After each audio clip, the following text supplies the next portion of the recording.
Hey guys and gals, this is Somnia Stellarum back for another episode of Kerbal Space Program. This is a special edition episode. Um, this is actually 3 weeks from the New Horizons flyby of the planet. I say it's the planet Pluto. So in honor of that, I'm actually creating a special mission here. There's no contract for this. But it's just to do a flyby of the planet Eeloo. So I've titled this New Kerizons in honor of New Horizons, and I'm going to try to do a flyby that's very similar to the flyby of the planet Pluto by the New Horizons team. So what I've done is I've created a probe here. I've added a bunch of batteries. I had to wait till I got the photovoltaic panels, so these are the ones that extend out. So this is actually a bit into the future here. I've done 3 more episodes. I've recorded 3 more episodes, so by the time New Horizons arrives, you'll have seen all those episodes.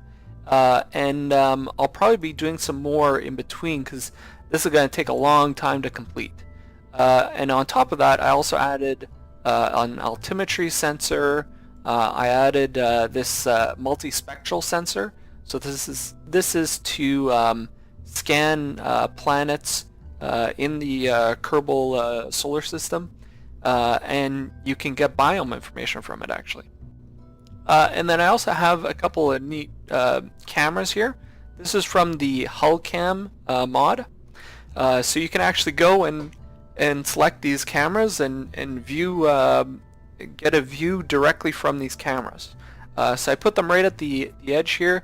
There's a nav cam, there's a wide angle camera, and then there's also the science camera. So it's a little bit more of a zoomed in mode. I don't believe there's a few other ones like the launch pad cam and the booster cams.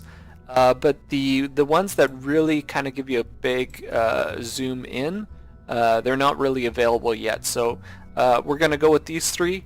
That's going to be more than enough, and that should be good. So that's basically our probe. We've got a Terrier engine right here. We've also got a Poodle engine, which we should be able to do the Kerbal escape with, and maybe even a little bit more. So some of the maneuvering once we get out of Kerbin orbit. So with that, I'm going to go ahead and launch. It's going to be a fairly standard launch, and I'll take you guys along. I'm just going to aim for like 100 kilometers up, and then I'm going to plan out. I'm actually going to use MechJeb for the next maneuver, and we'll see that when we get there. So let me just get up into orbit, and then we'll take it from there. So of course I got the I don't want the warp helper. I want the maneuver planner.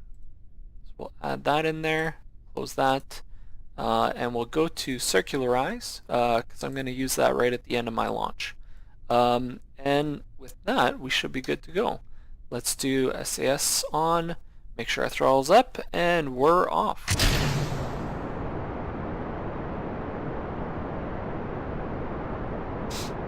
So it's a pretty heavy start here.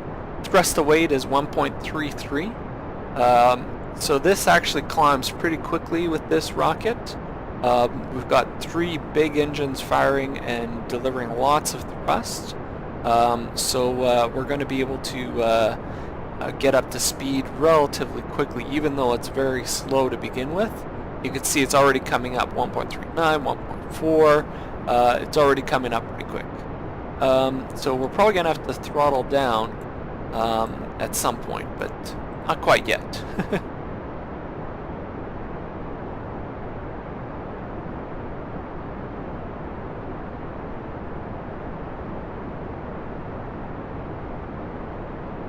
So I've got this set up so that these external tanks here are feeding into the central stage, and that's causing a little bit, it's causing the central tank to be completely full by the time these are empty. So you'll see this will drop down to maybe about a third of the way here, and when these come all the way down, we're going to inject them and lose these engines as well. And that should be pretty good. So let's just get up to 5,000 and then I'll start my gravity turn. I kind of want to do that a bit late with this rocket. It's taking a little while to get up to speed, but like I said, once it's up to speed, see now it's starting to accelerate pretty good. It's 180, 185, 190, it's going pretty quick. So we're probably going to, actually when it crosses 200, I'll probably just throttle it back. And that should be good. And our apoapsis is over 7,000, 7.5 kilometers. That's pretty good. Everything's looking pretty good. So we could start our gravity turn. We're over 10,000. It does have a little bit of a wobble. It's a very tall. It's going over a bit too far. It's a little bit too tall, and this central section is kind of skinny here. So we don't want to put too much. Let's just put that back. Sorry, I'm just trying to get this under control. It's trying to tip over way faster than I wanted it to. That's all right.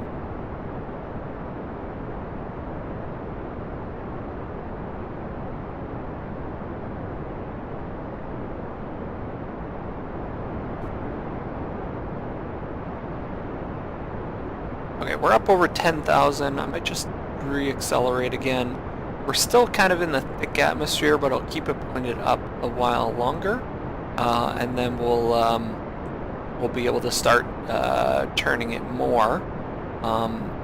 Certainly over 20,000, we'll start turning it more. Yeah, you can see it's wobbling quite a bit here. Just trying to stabilize that a little bit. I think it gets better once I eject these. Yeah, you know what? I'll just throttle back to stop the wobbling. That's part of the problem, is though the thrust is actually contributing to that that swaying motion. So we can certainly have a little bit of a lower thrust at this point. And we're up over 20,000. So let's start tilting over, and then as soon as these other engines shut off, we're going to inject those tanks. Do that. Let them drop away, and we should be able to start throttling up again. And now I want to start tilting a bit faster. Let's switch to orbit mode. And you know, I'm going to just lock on to prograde at this point.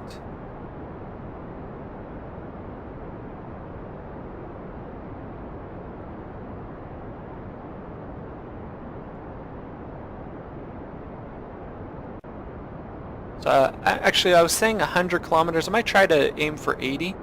So maybe at like 82 or 83 I'm going to just stop it and let the maneuver planner do a circularization at that point.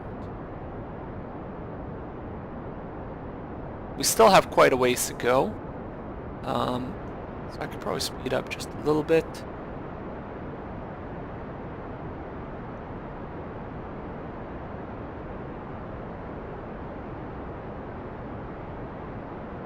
Minute and 20 away. I'm actually going to kill it there. Let's do at the next apoapsis, create the node. So we still need 15, almost 1500. 1466. So let's just do execute. It'll actually turn it and warp itself all the way there. Now I could be doing this. It's certainly possible to do this. I'm not really too concerned about that. I mean, I've done lots of orbits, and I can do that. It's no problem. It's just a little bit easier, I think, if we have the circularization. I'll be able to talk while it's going, while it's doing the circularization.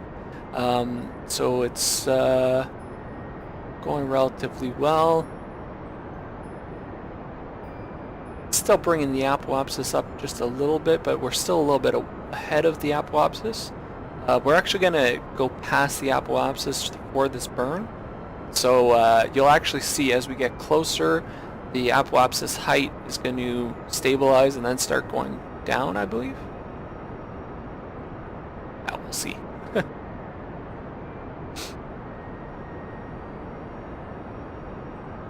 I want to know, I'm going to have maybe a couple hundred delta V, meters per second delta V remaining at the end of this stage.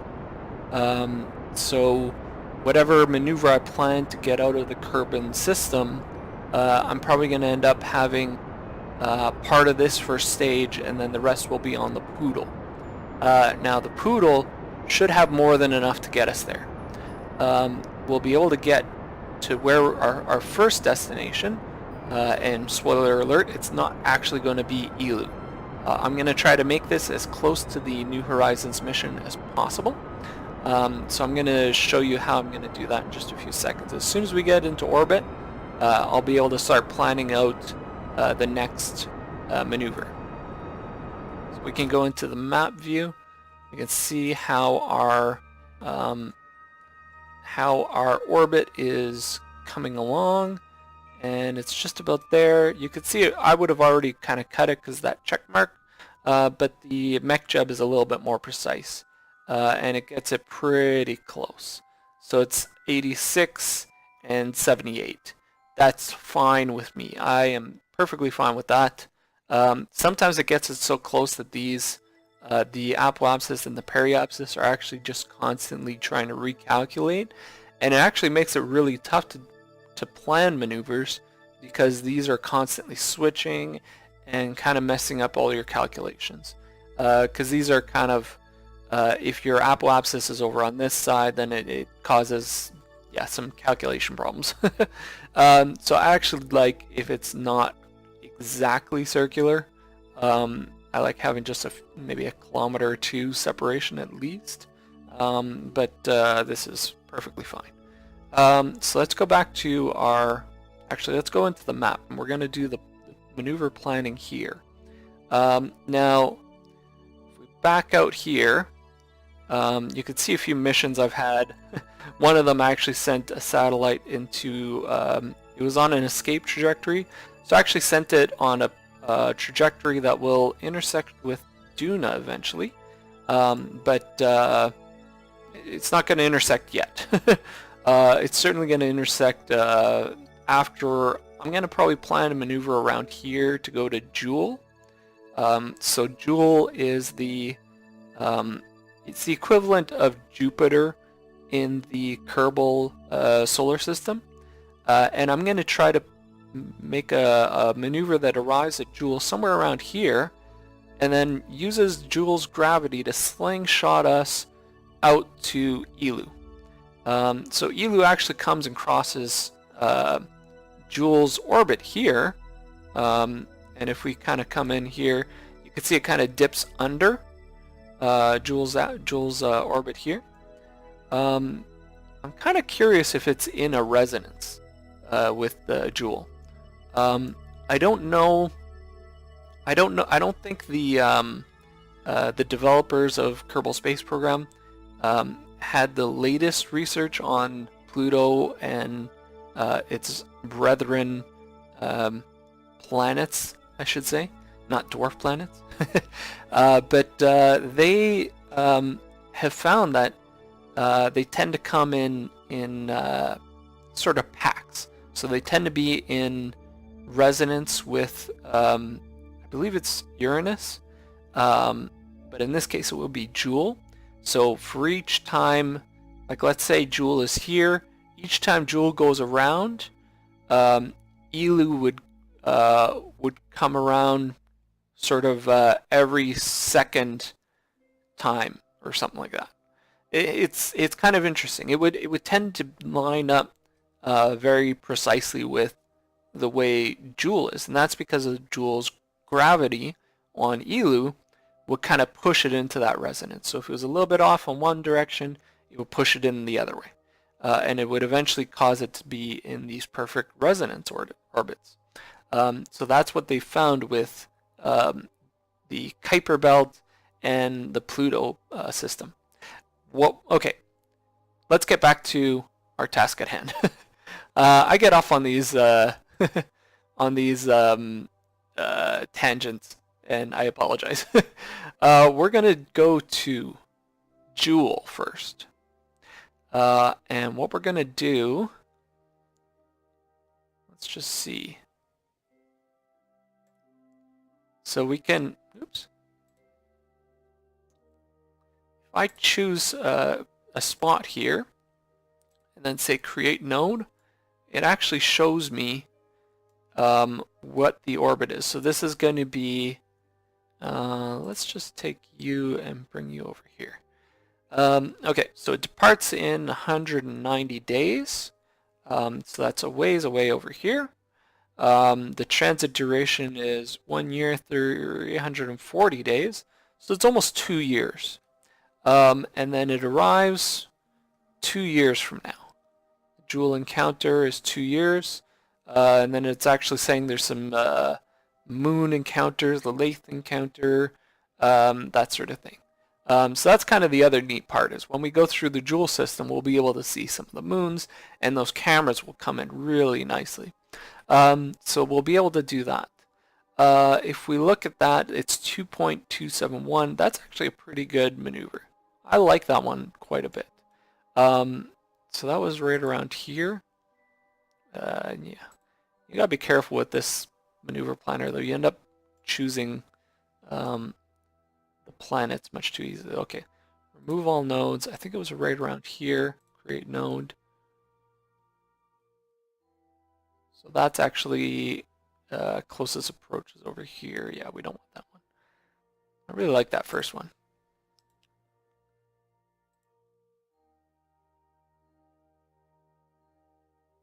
Remove node. Let's go up just a little bit. Create node.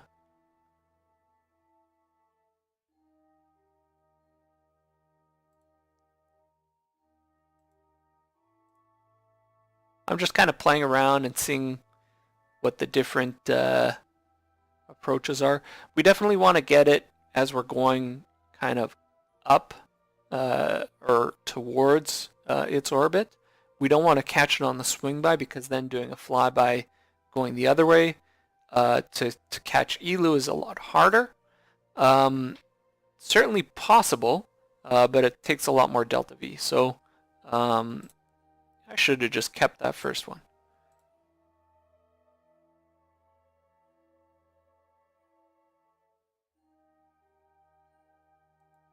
It's right around there, actually. No, not quite, eh?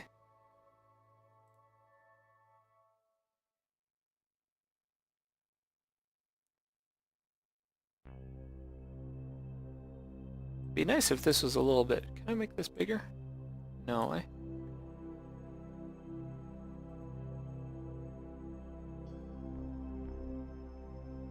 That's actually the lowest delta V one. But like I said, it's going the other way. That's not what we want.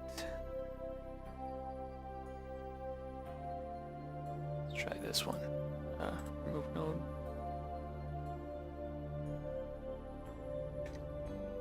Wow, I'm having no luck getting that one.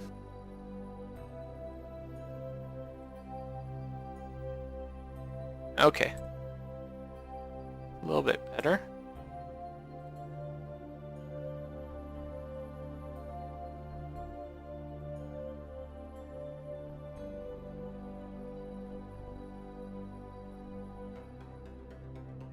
Okay, so what at this point, Eeloo's gonna be kind of around here-ish. We'll have to go a little bit. It'd be nice to encounter it over here somehow. It might not be very possible, though.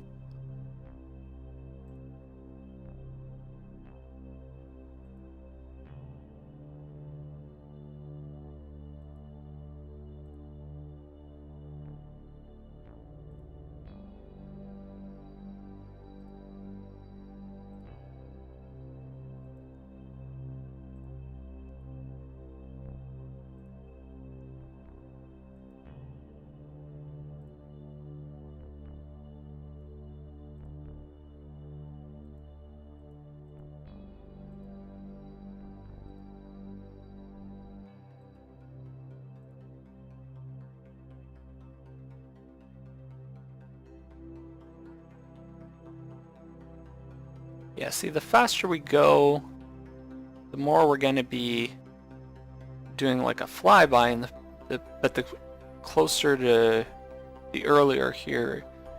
You know what, let's just go.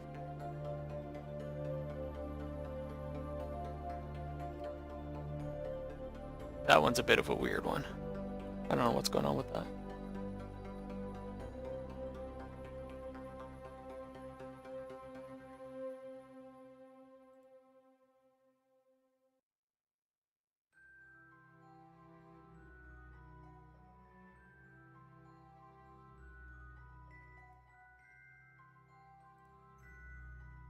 Okay, that's a very good one. 2.328. Yeah, I am definitely good with that. So let's save that one. Now, this is gonna keep the maneuver. Since we're gonna be, we've got to fast forward here, and since we're in such a low orbit, I can't actually go that fast. So what I'm gonna do is I'm gonna fast forward this from the tracking station, but I'm gonna be pausing and checking the missions that are being offered throughout here, and kind of capturing anything that's interesting, and making sure I don't miss any missions. This one satellite, I want to make sure it goes to Duna, and we can actually use that to create some maps around Duna. It does have the altimeter as well, so I want to just double check that. But other than that, I'm going to do that off camera, and I'll come back in just a bit, and we'll perform this maneuver, and we'll be on our way to Jool, and maybe test out our cameras as we're looking back towards the Kerbal system. So that's that. Let me know. Yeah, I'll be back in just a few minutes. Okay, thanks. And we're back. It is now day 176. It's actually 165 days of the mission. 165 days of the mission. So it's been orbiting around Kerbin for that long. We're coming up to our maneuver. So this is going to be our maneuver to go see Jool. Let's just double check a few things here. Our electric charge is doing pretty good. We've got our solar panels deployed now. We're not going to be generating that much thrust that I'm really worried about them. Maybe that first stage, but other than that, it should be alright. I think it'll be enough. It'll be okay though. And there's no atmosphere to really kind of wreck those. So let's go ahead and use MechJeb to execute the node. Now the nice part about MechJeb, and one of the reasons why I like using it, is it performs these maneuver nodes much more precisely than I'd be able to. I would not be able to perform this maneuver as precisely and get quite the accuracy in the intercept with Jool. As it is, we're probably going to have to refine our flyby of Jool to make it easier for us to make a maneuver to fly by Eeloo. But that's even with the precision of MechJeb, that's going to be required. And you can imagine if it was my precision of being able to fly it, you'd just lose a lot of fuel, you'd lose a lot of time, that sort of thing. So this is the way the pros do it, and MechJeb's pretty good at making their stuff only available when the technology is truly available. So that's good enough for me. So we're on our way. We're burning towards Jool. We're coming to the end of our first stage here, so we're gonna have to cut it or separate it and start the next stage as soon as that one, the Pluto engine, as soon as this one is done fuel. Cut it and start the next one. So we lose a little bit of thrust to weight, so that means the rest of our burn is going to be just slightly late. It probably did all its calculations, including the engine that we had originally. but now because we're a smaller spacecraft, but also a smaller engine, it changes the calculations. We have to burn a little bit longer. You can see we're already 10 seconds past the node, and we've still got another 50 seconds to go. It should be alright. This will update itself. The maneuver will update itself to try to compensate, and it won't be perfect, but it'll be close enough. The thrust to weight is actually pretty decent too, so it's not as bad as it could be. It's not like we were going at like 0.5 thrust to weight. That would be a lot tougher because it would just make the last 3/4 of that burn a lot longer, but this will be more than enough. So let's go into the map mode and we can see how our orbit is climbing. It's doing very, very well.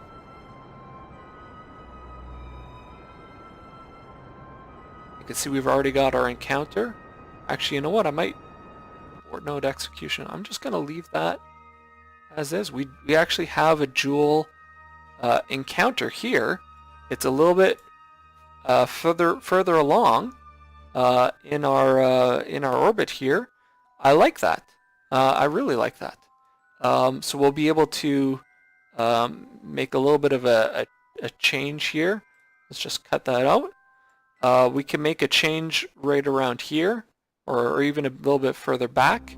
Refine our flyby here of Jool, and make it so that we can really come out of here with as much velocity as we can, heading towards Eeloo.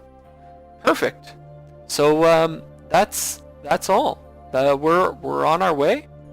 Let's head back here, and I'm going to show you these cameras really quickly, because these are going to be important for the flyby of Jool, and for the flyby of Eeloo as well. So of course we got the nav cam, the wide angle, and the science cam. Let's just scoot into the nav cam. So this is the nav cam. And you can see we can maneuver around a bit here. Let's just shut these out here. So we can head. Let's point towards the Kerbin. Turn SAS on. Let's slow ourselves down. So this is the nav cam. So this lets us fly around the solar system. This lets us track different objects in the sky, lets us track. I'm not sure if the Mun is up in the sky at the moment. That's what I was just kind of checking around for. Look at this. That is beautiful. Actually, you know what I'm going to do? Let's switch. This is the science camera. So this is the much more, we can really kind of zoom in here, and you get a really good view of the sun coming up over the horizon of Kerbin here. So that's really cool. And then you switch, this is the wide angle. So look at this view. You can really get a nice view with this, look at that. Isn't that cool? So this is going to be great once we get to Jool and its moons. Once we get to, here, let's just speed up a little bit. Once we get to Jool and its moons and Eeloo, we're really going to have some fun with these cameras and really take a look around. So that's it. This is Somnia Stellarum saying goodbye with the new Kerizons spacecraft. We're saying goodbye to Kerbin and its Mun as well, which I haven't found here. Let's see if we can find it. But we're gonna have fun with this. I think we're gonna enjoy looking back at our blue planet here. We're also gonna enjoy arriving at Jool, and really we'll have a lot of fun with all this. Spin this around, do all sorts of stuff. This is gonna be great, guys. I am so excited. This is amazing. I'm really excited for this whole thing, and I hope you guys enjoy this too. So I'll see you guys next time. Okay,